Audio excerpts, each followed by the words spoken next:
être face à face normalement lors de la demi-finale du 6 juin France-Espagne. Mais quoi qu'il en soit, je crois qu'on est. On ne va pas prendre les gens du PSG 4 jours après la finale. On est quoi qu'il en soit dans une forme de ressenti de l'instant. Parce que si on décompose la saison, le joueur qui a tout écrasé la première moitié de saison, c'était Mo Salah. Il répond à tous ces critères.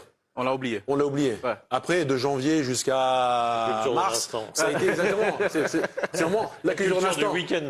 Et de janvier jusqu'à mars, ça a été Dembélé. Et là, sur l'instant, effectivement, et sur les derniers matchs, effectivement, c'est Lamine Yamal. Donc après, Mo Salah a perdu beaucoup de points parce qu'il est sorti donc lui dès les huitièmes. Mais sur les critères, personne n'en parle. Mais ce qu'il a fait, non mais tout le monde disait c'était unanime. C'était pour lui. Et on l'a vite oublié. Donc les choses peuvent aussi très vite tourner si, lors de la finale, ces critères dont on parle, Ousmane Dembélé, il est décisif sur la finale, s'il est buteur aussi, c'est impossible qu'il ne l'ait pas. Est-ce que ça peut inverser les tendances? Je prends l'argument du fait que, voilà, aujourd'hui, Lamine Yamal est entré dans la tête de beaucoup de gens.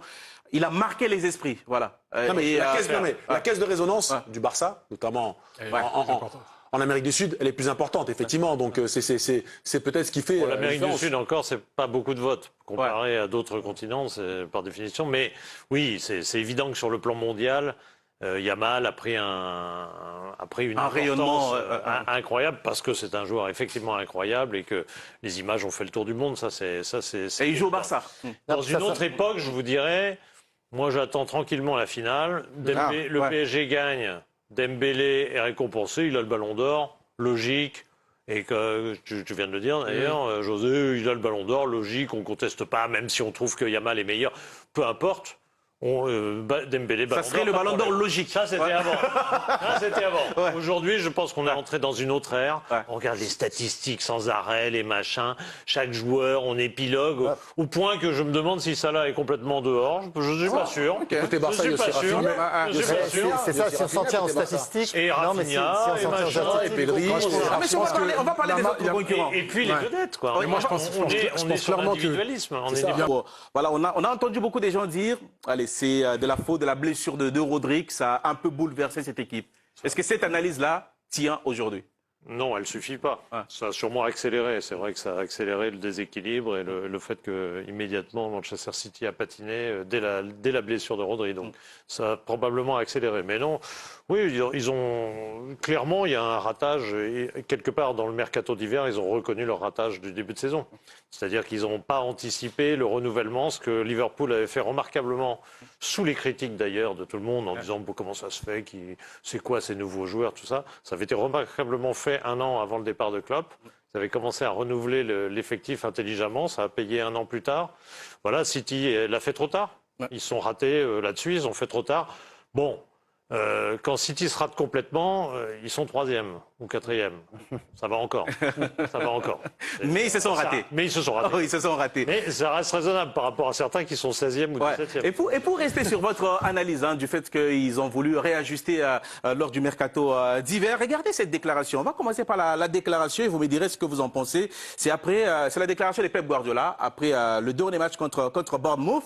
Il dit, j'ai dit au club que je ne voulais pas d'un effectif plus important.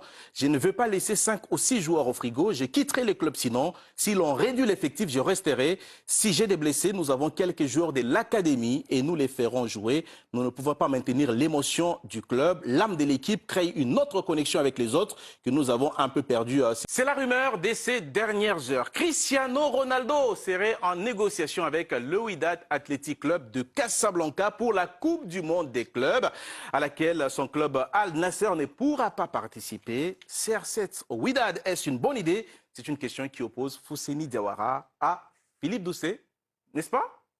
C'est bien le duel. On est côte à côte. Ah oui, ils sont côte à côte. J'étais un peu désassouré. On va partager les points. Allez, on va voir ce que vous nous dites par rapport à ça. Vous avez 40 secondes pour convaincre et on démarre avec votre argumentaire. Fousseni, vous répondez oui à cette question. Oui, j'ai répondu oui parce que le Wydad Casablanca reste un grand club, un club titré en Afrique, un club emblématique au Maroc avec une communauté de supporters très importante. J'ai cru comprendre aussi que Cristiano Ronaldo avait beaucoup d'affinités avec ce pays, qui est le Maroc. Il a des amis là-bas. Il a quand même un âge assez avancé. Je pense qu'il a fait le tour en Arabie Saoudite. Son objectif, c'est d'aller chercher les 1000 buts dans le championnat de la Botola. C'est pas le championnat le plus relevé. Je pense que une équipe qui est toujours ambitieuse, qui a des arguments, qui a des joueurs pour pouvoir mettre en valeur Cristiano Ronaldo. Et c'est surtout le fait de vouloir qu'il aille dans le continent africain qui peut amener vraiment quelque chose de très positif, je trouve. Voilà pour les arguments de Fousseni Diawara. On enchaîne avec ceux de Philippe. Pour vous, c'est plutôt non. Pour moi, c'est une mascarade. Le football est en train de devenir une véritable mascarade. Donc je ne m'élève pas ni contre Ronaldo, ni contre le WAC. À la limite, qui profite du système, pourquoi pas. Mais là, on est devant un no man's land incroyable où je pense qu'on va avoir des joueurs comme Ronaldo qui vont aller jouer la Coupe du Monde des clubs avec je ne sais pas qui, peut-être le WAC, peut-être un club saoudien, ils vont se débrouiller. Et puis après, il va repartir dans son club ou repartir encore dans un autre. Non mais où on est, quoi? Je veux dire, on est au supermarché. C'est le football, c'est un truc sérieux, c'est la FIFA, c'est la Coupe du Monde des clubs, une espèce de truc très sérieux, ou c'est un espèce de bordel ambiant, où on peut faire n'importe quoi, s'amuser avec ça. Moi, j'ai pas envie de m'amuser avec le foot. C'est la fin de ce premier bouche à bouche. L'équilibre est souvent précaire. Ici, plus qu'ailleurs, il faut de la stabilité. Pas vraiment la qualité première de De Zerbi ou Benassia. L'un menace régulièrement de partir, l'autre semble jour après jour un peu plus proche du burn-out. Avec eux, l'OM danse sur un volcan et le président Longoria ne semble pas plus apaisé. Pourquoi parler de conflit interne quand tout va bien? Drôle de manière d'apporter de la sérénité. La réussite future de l'OM dépendra aussi des joueurs. Gouiri va-t-il confirmer? Rabiot et Greenwood vont-ils rester? Ces cadres-là apportent de la stabilité. Sans eux l'an prochain, tout serait chamboulé. Marseille va-t-il s'installer comme dauphin du PSG? L'OM peut-il enfin trouver de la stabilité?